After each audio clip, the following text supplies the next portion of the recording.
masih tetap bersama kami di Bincang-Bincang dan kita masih mendekat untuk membahas begitu ya pendekatan klinis dan tata laksana gangguan neurologi pada praktek sehari-hari. Tadi sudah banyak yang kita bahas mengenai neurologi, ada beberapa faktornya juga, ada beberapa keluhan begitu ya. Nah, kalau tadi dokter sempat menyebutkan begitu kalau biasanya orang-orang ini mengaitkan begitulah istilahnya ya antara saraf dan juga gangguan kejiwaan. Nah, mungkin dokter bisa sedikit memberikan pencerahan begitu sama pemirsa di rumah kalau saraf dan juga gangguan kejiwaan ini adalah hal yang berbeda begitu dokter. Ya. Jadi kalau untuk gangguan pada sistem saraf sendiri tentunya kaitannya ya berarti ada temuan ada gangguan terkait struktural maupun fungsionalnya, Mbak. Jadi biasanya memang dari pemeriksaan fisik, terutama status neurologis yang tadi saya sebutkan ya, dari sekian pemeriksaan yang begitu mendetail, tentu akan muncul beberapa tanda yang positif, begitu, yang mendukung ke arah diagnosa biasanya. Nah, sementara kalau untuk gangguan kejiwaan itu kaitannya dengan gangguan mental ya. Biasanya secara struktur dan fungsi otaknya itu masih baik.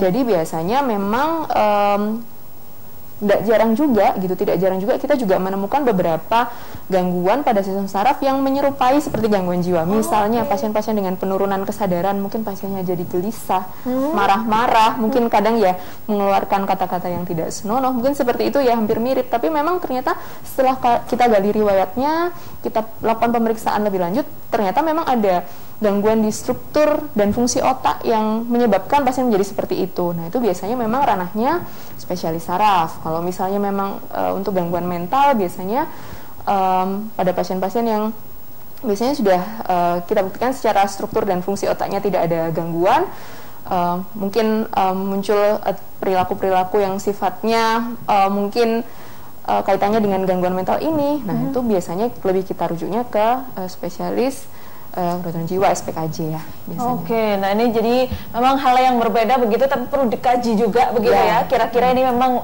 terkena sarafnya atau gangguan mentalnya begitu ya. Nah, berdekatan, tapi itu berbeda sebenarnya begitu ya, dengan neurologi kemudian dan gangguan kejiwaan itu tadi. Nah, kalau misalkan dok, seseorang itu kadang kan sering melakukan beragam aktivitas yang memang dia ini sudah terbiasa begitu ya, tanpa sadar atau mungkin dengan dia sadar-sadar juga gitu ya. Misalkan contoh kalau orang itu suka berkedip berlebihan atau mungkin dia menggerakkan pergerakan tangannya yang memang suka seperti itu begitu ya, atau mungkin bergetar dan sebagainya. Tapi ketika ada mitosnya begitu dok ya, kalau di masyarakat orang yang suka melakukan kegiatan berulang-ulang padahal itu merupakan kebiasaannya, kemudian dikagetin padahal hilang begitu. Nah, sebenarnya ada kaitan nggak sih sama saraf kalau orang misalkan berkedip begitu berlebihan, sering memejamkan mata begitu dok?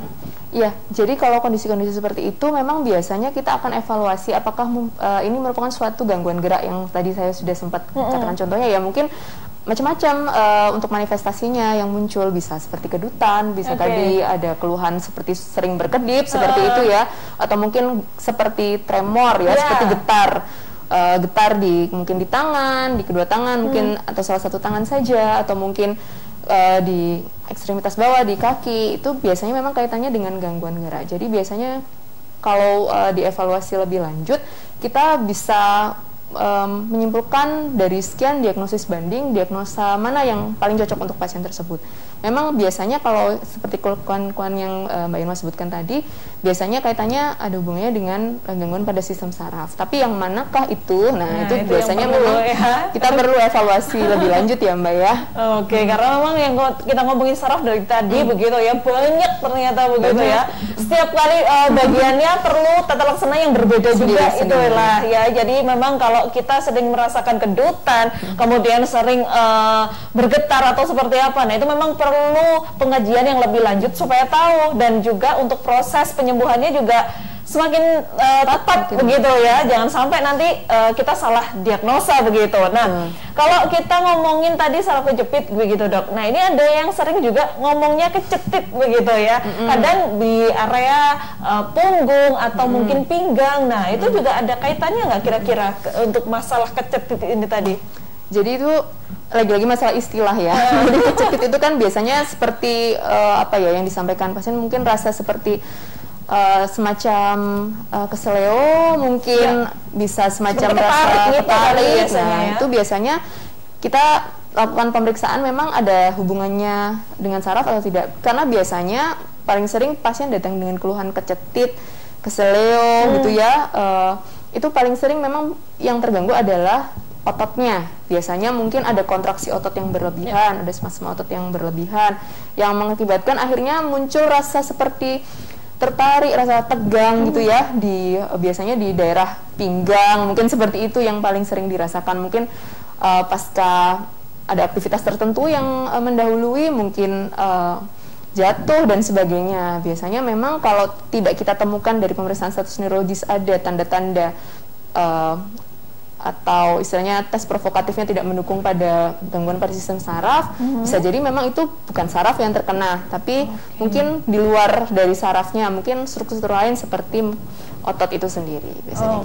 Jadi memang harus benar-benar tahu dulu begitu ya. Karena kalau gitu, salah tata laksana mungkin kadang sering ini ya, mungkin dipijet gitu kan. Iya, betul. Mungkin dianggap dengan dipijet akan lebih baik gitu. Kadang-kadang tindakan yang sifatnya memanipulasi, istilahnya kita sebutnya begitu, belum tentu cocok untuk pasien tersebut. Bisa jadi malah semakin parah keluhannya. Nah, biasanya memang pendekatan secara pemeriksaan klinisnya ini memang harus betul, Mbak, seperti itu.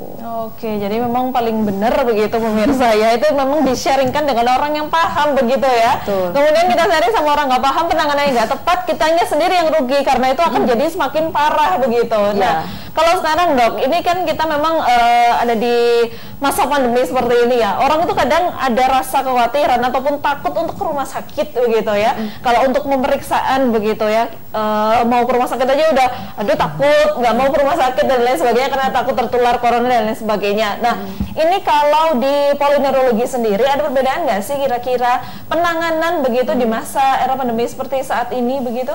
Untuk perbedaan yang paling saya rasakan mungkin kalau sekarang harus menggunakan alat pelindung diri yang cukup ya, istilahnya kalau mungkin di poli kita biasanya menggunakan alat pelindung diri level 2, biasanya harus menggunakan menutup kepala, head cap, pakai masker ya biasanya, kemudian pakai face shield, pakai gaun dan sebagainya. Jadi memang pendekatan ke pasiennya ini yang lebih saya rasakan berbeda dibandingkan dulu gitu. Untuk penanganannya sebenarnya tetap sama kalau di poliklinik, Mbak. Biasanya memang tetap kita tanyakan dulu keluhan utamanya apa, dan begitu juga dilakukan pemeriksaan yang menunjang ya, menunjang sekiranya mengarahkan kita pada diagnosis. Tapi untuk pendekatan pada pasien-pasien yang emergensi biasanya itu memang kita perlu lebih perhatian ekstra biasanya. Paling tidak kita harus melakukan penapisan. Jadi biasanya mungkin pasien-pasien neurologi itu datang gitu ya dengan keluhan tidak sadar, penurunan kesadaran, datang dengan keluhan kejang. Nah, ini kita memang harus betul-betul gali. Memang murni dari struktur sarafnya, misalnya ada gangguan di otak ya, di struktur otaknya terganggu, atau ada penyebab yang lain, misalnya penurunan kesadarannya karena problem metaboliknya, misalnya kurangnya pasokan oksigen yang sampai di otak kita, atau misalnya kejang juga bisa disebabkan karena problem metabolik dan juga hipoksia yang tadi saya sebutkan. Jadi biasanya kita harus betul-betul menapis. Misalnya kita lakukan penapisan mulai dari pertama ya tentunya pemeriksaan fisik ya, kemudian ditunjang dengan pemeriksaan penunjang yang lain, misalnya seperti foto ronsen, dengan pemeriksaan swab antigen, misalnya seperti itu. Jadi kita harus betul-betul menapis apakah pasien ini ada kecurigaan ke arah COVID-19 atau tidak, seperti itu. Jadi mungkin itu yang lebih memerlukan perhatian ekstra pendekatannya. Jadi memang ada hal-hal khusus yang diterapkan begitu ya di masa pandemi ini. Nah, kalau untuk di poli sendiri, Dok, itu hanya menerima pasien dewasa kah atau anak-anak bisa diterima juga di polineurologi? Sebenarnya untuk neurologi ini mencakup semua usia, tapi biasanya memang kalau di rumah sakit ada batasan umur ya, biasanya ditentukan. Biasanya mungkin umur 0 sampai 18 tahun maksimal biasanya masih bisa ke poli anak, selebihnya bisa langsung ke poli neurologi. Tapi kita juga pernah mendapat konsulan misalnya dari teman sejawat dokter anak ya, dokter spesialis anak, mungkin ada evaluasi yang perlu lebih dievaluasi dalam gitu di bidang neurologi, biasanya akan dikonsulkan juga ke kami. Oke, jadi memang tergantung bagaimana nanti penanganannya begitu ya. Ada poli anak tapi juga khusus poli yang memang menangani orang-orang yang dewasa. Masih ada satu segmen lagi pemirsa. Anda jangan kemana-mana, tetaplah di Bincang-Bincang.